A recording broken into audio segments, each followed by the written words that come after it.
C'est quoi la drépanocytose? La drépanocytose est une maladie qui déforme la forme normale des globules rouges, Oui. qui empêche donc la circulation de l'oxygène et du sang. Donc c'est à ce moment-là que les porteurs de la drépanocytose font des crises. Pourquoi drépanovie? Drépanovie, tout simplement qu'il est possible d'avoir la drépanocytose et de vivre normalement en société comme tout le monde. On nous a toujours donné l'impression que les drépanocytaires sont des enfants qui ne vivent pas longtemps, tout le temps malades, c'est vrai, mais qui n'ont pas une longue vie. Alors drépanovie, pour moi, c'est drépanocytaire mais vivre. Comment il peut faire pour vivre pendant longtemps? Aujourd'hui, avec la médecine qui s'améliore, drépanocytaires ont une hygiène de vie qu'ils doivent suivre et respecter normalement pour vivre longtemps. Les drépanocytaires qui sont suivis par des médecins, par des spécialistes, sont ceux-là qui vivent longtemps. C'est-à-dire qu'ils ont une hygiène de vie, on dit ne pas porter des habits serrés, être à des endroits aérés, avoir une hygiène de vie saine, manger beaucoup de légumes, boire beaucoup d'eau. C'est tout ça qui aide les drépanocytaires à bien vivre et à vivre longtemps.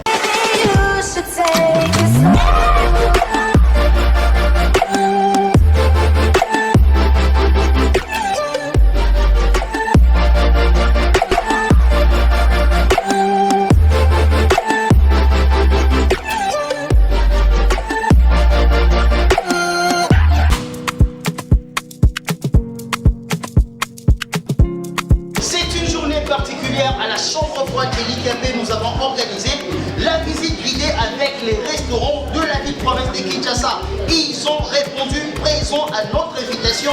C'est votre émission 3 minutes 3, plus de 3 minutes avec la chambre froide handicapée. Bienvenue dans cette émission. Alors, nous allons assister à cette grande... Très bien. Vous êtes nombreux, nous sommes là pour vous et nous sommes là pour notre grand rendez-vous de tout le soir, vraiment tout le soir. Vous allez voir, les écrans sont maintenant partout. Ici dans la ville de Kinshasa, vraiment c'est les coins qui gagnent ces ozones.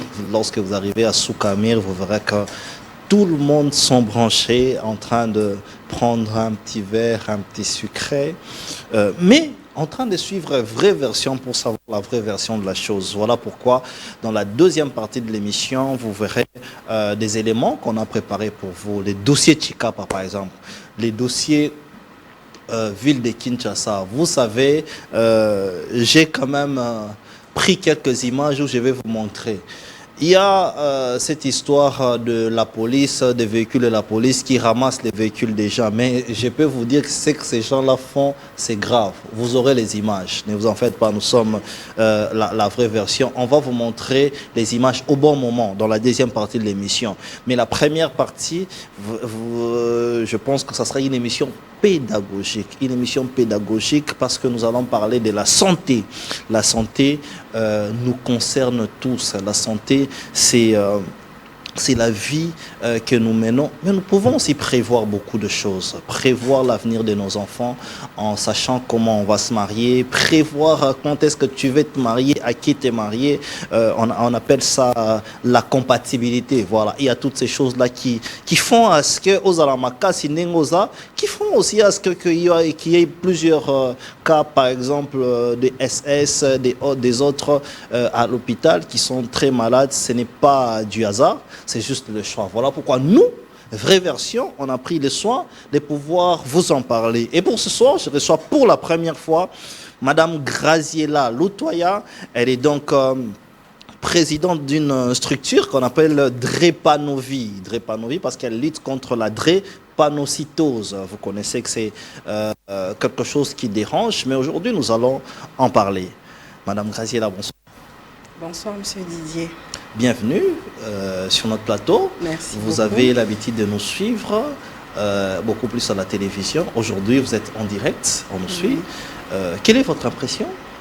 Je suis très ravie, très honorée d'être ici ce soir parmi vous.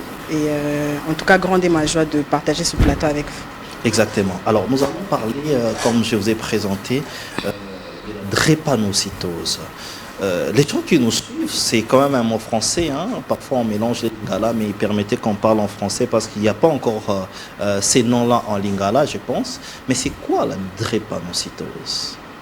Alors, pour faire court, comme je ne suis pas médecin, je peux dire que la drépanocytose, c'est une maladie génétique, c'est-à-dire une maladie, il faut que les deux parents soient porteurs d'un gène S. Et c'est une maladie génétique qui affecte les cellules, les globules rouges que nous avons dans le corps. Les globules rouges qui sont des cellules qui aident à la circulation sanguine. Et la drépanocytose, c'est une maladie qui déforme la forme normale des globules rouges, qui empêche donc la circulation de l'oxygène et du sang. Donc c'est à ce moment-là que les porteurs de la drépanocytose font des crises. Lorsque les globules rouges n'ont plus la forme initiale, ils font des crises et ils sont souvent malades. Alors, en d'autres termes, ce qu'on appelle Moutouya SS. Oui, anémie SS. Voilà, anémie SS, c'est en fait ça. Alors, nous n'allons pas parler de la maladie parce que vous avez dit que vous n'êtes pas médecin, mais vous avez une structure, d'ailleurs, où vous faites déjà des actions qu'on va montrer certainement, qu'on appelle Drépanovi. Pourquoi Drépanovi? Alors, Drépanovi, tout simplement parce que je pense qu'il est possible d'avoir la drépanocytose et de vivre normalement en société et comme tout le monde. Parce qu'on nous a toujours donné l'impression que les drépanocytaires sont des enfants qui ne vivent pas longtemps, qui sont tout le temps malades, c'est vrai, mais qui n'ont pas une longue vie. Alors, Drépanovi, pour moi, c'est drépanocytaire, mais vivre, mais bien vivre. Donc, être porteur de cette anomalie, mais vivre longtemps. Et vivre longtemps, comment le faire? Nous avions vu plusieurs gens nous quitter, des voisins, des gens avec qui on a grandi, parce qu'ils avaient, par exemple, des plaies qui ne finissaient pas, ils n'étaient pas en bonne santé. Mais comment ils peuvent faire pour vivre pendant longtemps? Aujourd'hui, avec la médecine qui s'améliore, les drépanocytaires ont une hygiène de vie qu'ils doivent suivre et respecter normalement pour vivre longtemps. Les drépanocytaires qui sont suivis par des médecins, par des spécialistes, sont ceux-là qui vivent longtemps. C'est-à-dire qu'ils ont une hygiène de vie, on dit ne pas porter des habits serrés, être à des endroits aérés, avoir une hygiène de vie saine, manger beaucoup de légumes, boire beaucoup d'eau. C'est tout ça qui aide les drépanocytaires à bien vivre et à vivre longtemps. Et bien entendu, les médicaments aussi à prendre et respecter les rendez-vous médicaux. Donc ils ne doivent pas faire des choses comme tout le monde, manger sainement. Ça demande beaucoup d'argent. C'est là qu'on va parler de la drépanovi. Peut-être qu'il y aura une prise en charge par rapport à cela. Mais nous voulons savoir, quand ils sont malades, c'est vrai que c'est beaucoup d'argent, beaucoup de dépenses. Est-ce qu'il y a des hôpitaux qui les prennent en charge? Comment prendre ces gens-là en charge? Oui, dans la ville de Kinshasa, il y a de plus en plus des hôpitaux qui s'en occupent. Nous avons l'hôpital Mabanga à Yolo, qui est spécialisé même pour ça. Nous avons aussi l'hôpital Monkole où il y a des spécialistes pour ça. Donc de plus en plus, je pense qu'il y a des hôpitaux qui s'en chargent et il y a des médecins qui ont un œil un peu plus regardant sur ces enfants-là. Donc oui, il y a des hôpitaux qui prennent en charge les drépanocytaires. Alors parlons maintenant de votre encadrement et votre structure. Puisqu'il y a déjà une prise en charge, vous pensez qu'elle n'est pas bien faite ou vous pensez le faire autrement ou encourager ce qu'ils font? Pourquoi cette structure Drépanovi? Alors dans Drépanovi, nous avons plusieurs objectifs. Mais là, aujourd'hui, le tout premier pour lequel je suis spécialement passée ici, c'est la sensibilisation. Je pense qu'avant qu'on parle du traitement ou de l'accompagnement, il faut la sensibilisation. Je voudrais que la société d'aujourd'hui démystifie cette maladie qui a longtemps été considérée comme une maladie de la sorcellerie. Avant, on se disait les enfants SS sont des enfants sorciers, alors que c'était juste un manque d'information. Mais aujourd'hui, Drépanovi voudrait sensibiliser et dire à tout le monde que la drépanocytose est une maladie comme toute autre maladie. Qu'il faudrait en amont connaître son état et connaître l'état de son parc. Enfin, qu'il faudrait juste que chacun se connaisse pour éviter d'avoir des enfants drépanocytaires. Si je connais mon état et que mon partenaire connaisse aussi son état, nous allons éviter les enfants drépanocytaires. C'est pour ça que Drépanovi voudrait sensibiliser dans toutes les classes de la ville, spécialement d'abord de la ville de Kinshasa, aller faire des descentes dans les écoles, dans les universités, dans la cité, pour sensibiliser et dire que la drépanocytose est une maladie et non un mythe comme on nous a dit. Donc vous pensez que la toute première solution, c'est la sensibilisation et essayer d'éviter cela. Ça, c'est la première prévention. Oui. Et vous le faites par rapport à la sensibilisation. Oui. Et comment vous le faites Alors, cette sensibilisation? Oui, la sensibilisation, comme je vous ai dit, c'est faire, par exemple, comme je suis aujourd'hui là sur ce plateau, c'est déjà une sensibilisation. Exactement. Je suis venue dire à tout le monde qu'il faudrait connaître son état. Oui. Nous avons des examens que nous faisons dans plusieurs hôpitaux pour connaître son état. Et aussi, la deuxième chose, c'est faire des descentes, comme je vous ai dit, dans les universités, dans nos quartiers, dans les écoles, pour connaître son état. Ensuite, il y aura l'étape de l'accompagnement pour ceux qui sont déjà malades, apporter notre soutien, apporter de l'aide. Mais ce soir, je suis là premièrement pour la première phase, qui est la sensibilisation. Donc vous préparez beaucoup, plusieurs actions à mener dans votre structure. Comment on va appeler ça, Drepanovi? Une structure, une ONG ou une structure privée à Graziella Lutoya? C'est une association, une association, une fondation. Une fondation, exactement. Il y a plusieurs fondations. Regardons un peu d'abord les images pour comprendre ce qui est déjà fait. Et pour savoir ce qui se fera, bien sûr, elle a parlé de la sensibilisation. Moi, je vais vous demander d'abord de regarder les images, puis nous allons revenir tout de suite après.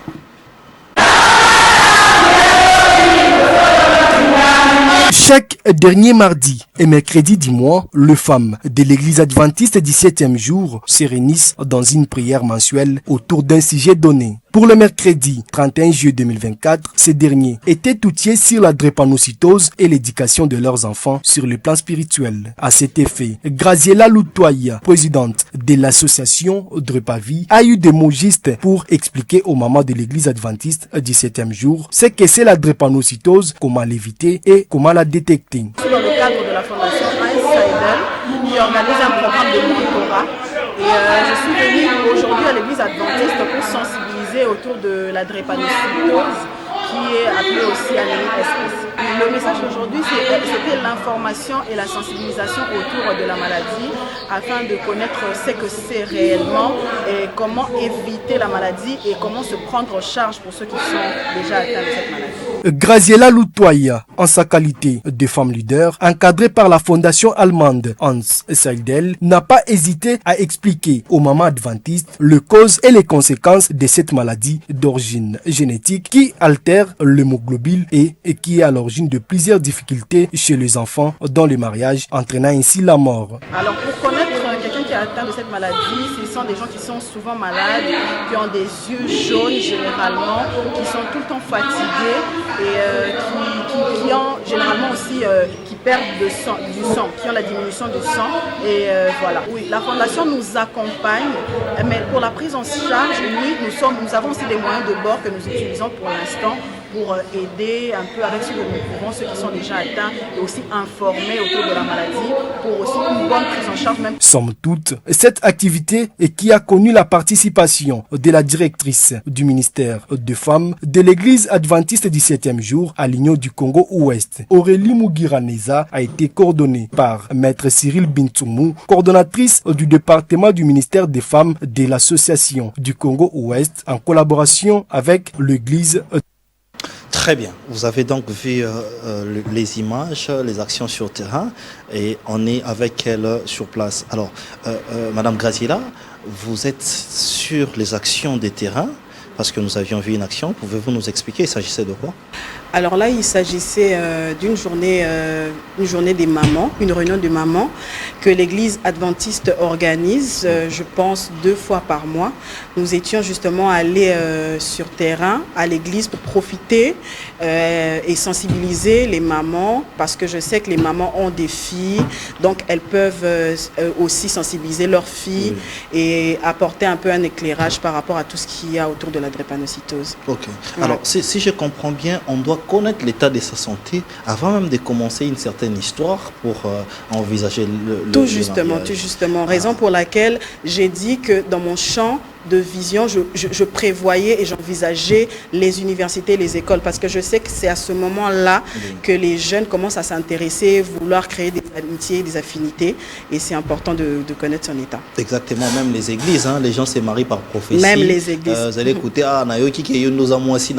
donc les gens se marient comme ça, et même dans le quartier, les gens se marient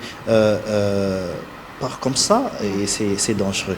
Alors, des gens qui veulent savoir quand même l'état de leur santé, parce que plusieurs n'en connaissent pas, qu'est-ce que vous faites pour les faciliter? Dans la vision que nous avons, nous pensons à l'avenir, minimiser par exemple le coût de l'examen. L'examen qui consiste à connaître son état, c'est l'électrophorèse. Voilà. Alors nous pensons dans les jours à venir minimiser le coût de cet examen pour permettre à tout le monde de connaître son état, parce que nous savons quand même qu'actuellement c'est un examen qui coûte assez cher. Exactement. Mais nous pensons, et dans les jours à venir, nous allons faire en sorte que nous puissions par exemple, avoir des partenariats avec des structures qui peuvent nous aider à minimiser le coût afin d'aider chacun à connaître son état. Exactement. Et puis, je pense que la sensibilisation, c'est l'étape la plus grande. Je donne un exemple. Les gens se marient et ils les font à la veille du mariage. Ils ont déjà la salle, ils ont déjà tout, ils ont même déjà donné la dot. Alors que, en principe, la sensibilisation devrait montrer aussi aux gens qu'il faut le faire en amont. Justement, ce sont des choses qui doivent se faire en amont. C'est pour ça que je dis que l'idéal, c'est connaître son état même avant d'envisager un mariage ou une relation. Voilà. Vraiment connaître déjà son état, que chacun connaisse qui il est, pour que quand il essaye de se mettre avec quelqu'un, ça soit plus facile. Ouais. Avant même de dire oui, hein? Oui, c'est les frères. Avant même de dire oui, il faut connaître l'état de la santé, parce que vous allez arriver à une étape importante, on vous dit arrêtez-vous. Alors, est-ce que l'État vous accompagne? Pour l'instant, non. Pour l'instant, non, mais nous envisageons aussi frapper à toutes ces portes-là, parce que je sais par exemple que le ministère de la Santé aussi organise plusieurs ateliers, plusieurs journées par rapport à ça. Donc nous pensons dans les jours à venir frapper à cette porte-là pour un accompagnement, si pas un partenariat. Je pense que l'État devrait s'en saisir. Docteur Patricien, Excellence Patricien, c'est lui dont nous recevons plusieurs fois sur notre plateau. Il est en train de nous suivre. Il est ministre provincial de la Santé. Je pense que c'est des telles actions à soutenir. La première dame organise aussi ce genre d'activité parce qu'elle a une fondation et autres. Est-ce que vous êtes arrivé aussi de vous retrouver sur le même champ parce qu'on vous a vu avec des mamans? Est-ce que vous pensez soit aussi associer cela à ce qu'elle fait ou ce que les autres font déjà comme action? Ça pourrait vous faciliter la tâche? Oui, ça pourrait bien nous faciliter la tâche, pourquoi pas. Comme je vous ai dit, nous sommes vraiment en train d'envisager toutes ces choses-là. Vous avez bien dit, nous sommes vraiment en train d'envisager toutes ces choses. Donc, dans les jours à venir, nous pensons vraiment nous associer à toutes les structures, celles de la Première Dame ou autres, pour un accompagnement. Oui. Okay. Alors, la réceptabilité de la population, est-ce que quand vous approchez la population pour de telles actions, pour la sensibilisation, est-ce que vous êtes accepté aussi? Est-ce que ces femmes-là ou ces femmes vous acceptent aussi?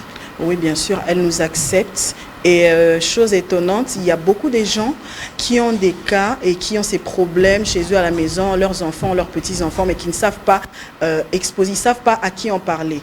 Par exemple, lorsque j'ai fait ma descente à l'église adventiste, j'ai été étonnée après le culte de voir des mamans qui sont venues vers moi pour me dire « il y a mon petit-fils qui a ce problème, il y a ma fille qui a eu un enfant avec quelqu'un mais qui est aussi malade, qu'est-ce que je peux faire, comment je peux aider cet enfant ?» Oui, bien sûr que la population nous accepte, oui, et nous tend l'oreille. Ouais. Donc, c'est un problème de communication et d'acceptation. C'était beaucoup plus pour sensibiliser. Voilà pourquoi ça sera une émission pas très longue. Nous avons une deuxième émission. Mais notre question, on va la poser. Hein. Est-ce que Mme Graziella, qui fait cette grande action seule, c'est pour finalement tomber après candidate politique, ou soit encore vous pouvez vous dire que non, cette question touche aussi les politiciens que vous aimeriez. Je vois par exemple l'honorable Eliezer Ntambwe qui s'en occupe. Il y en a des gens qui s'en occupent. Est-ce que vous pensez travailler avec ces gens-là ou vous-même vous avez d'autres ambitions? Il faut déjà nous le dire, hein, ici c'est vraie version. Nous avons la même vision, oui, avec plusieurs politiciens, comme vous dites, l'honorable. Mais je pense que dans mon cas, je ne vise pas la politique. Oh. Honnêtement, Okay. je fais ça parce que je veux aider. Okay. Je sais ce que c'est cette maladie. Je sais ce que ça peut causer comme dégâts. Alors, je le fais vraiment pour aider. Okay. Loin de moi l'idée de faire la politique. Mais si les politiciens veulent m'accompagner, je ne dirais pas non. Surtout que c'est la phase de la sensibilisation. Oui. Mais il n'y a pas que des politiciens, il y a des gens qui nous suivent aussi de partout, qui peuvent aussi se dire, se joindre dans la fondation pour accompagner les gens. Il y a même des journalistes, il y a des influenceurs qui peuvent aussi le faire. Nous, notre émission, nous avions pensé que c'est capital, nous allons le faire. Pour toutes ces personnes-là, est-ce que nous sommes acceptés? Oui, vous êtes tous acceptés, avec grand plaisir. Oui. Oui, la fondation est ouverte à tout le monde, toute personne qui pense qu'il pourrait apporter une pierre, un conseil, une orientation, nous sommes vraiment ouverts. Ok. Et comment vous joindre dans ce cas-là? Dans ce cas, nous avons des plateformes. Oui. Nous avons une plateforme sur Facebook, Drepanovi, sur Instagram aussi, avec toutes nos coordonnées. Ok. Donc, nous sommes ouverts à tout le monde. Donc, ils doivent aller sur les différentes plateformes. La prochaine action, ça sera pour quand et où? Très bientôt. Très bientôt. Oui, très bientôt. Vous serez au courant. D'accord. Oui. En tout cas, c'est une très bonne chose. Nous sommes arrivés pratiquement à la fin de notre entretien. Vous avez un mot de la fin?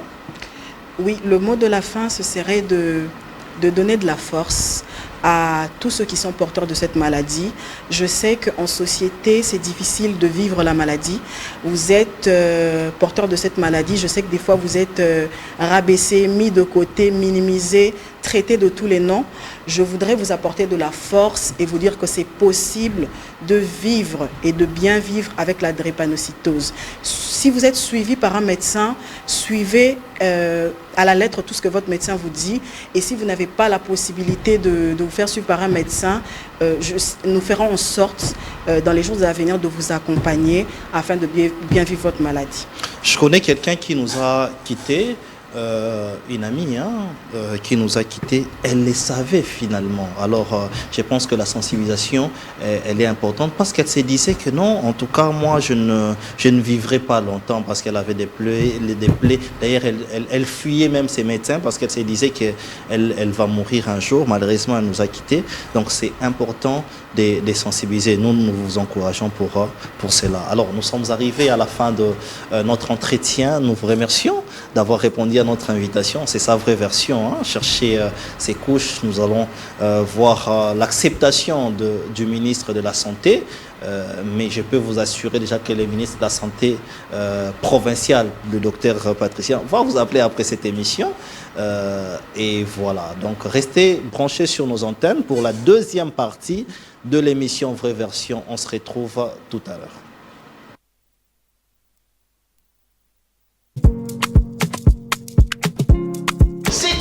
Particulière à la chambre froide de l'IKP, nous avons organisé la visite guidée avec les restaurants de la ville province de Kinshasa. Ils ont répondu présent à notre invitation.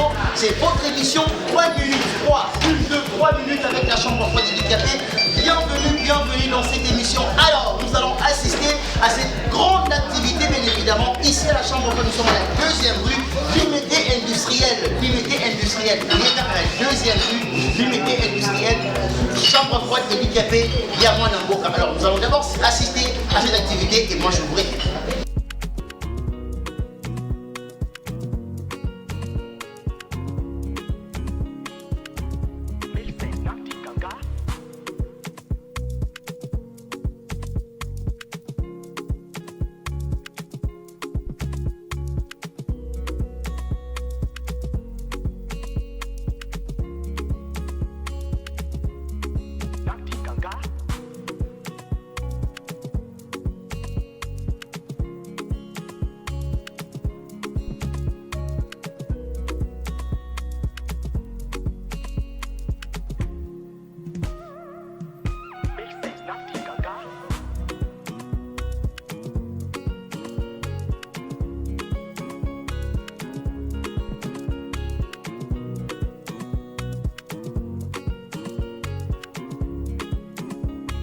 Je suis la cliente d'Elikia. Je viens souvent acheter de produits ici. J'ai été invitée autant qu'une restauratrice. J'ai répondu à mon invitation aussi. Intéressant parce qu'il y a beaucoup de choses que je ne savais pas. J'ai appris concernant Elikia. Et puis, des réponses que nous avons eu à faire, j'espère qu'ils vont le prendre en considération et puis changer beaucoup de choses aussi que nous espérons. J'ai été vraiment intéressée par leur manière d'adopter de livraison en ligne, en domiciliant dans des restaurants. Déjà que si vous avez besoin de produits, ils peuvent venir vers vous, que vous venez vers lui. Genre venir vous livrer où vous êtes, peu importe l'endroit. Ce qui m'a vraiment intéressée, j'étais vraiment contente d'apprendre ça. Une initiative pour la livraison à domicile. Au moins, il y a des services pour la commande. Biloko esili obengi mbala moko baye ko livrer yango en tout cas pour na ngonde sepesi ngai. La visite m'a époustouflé en tout cas.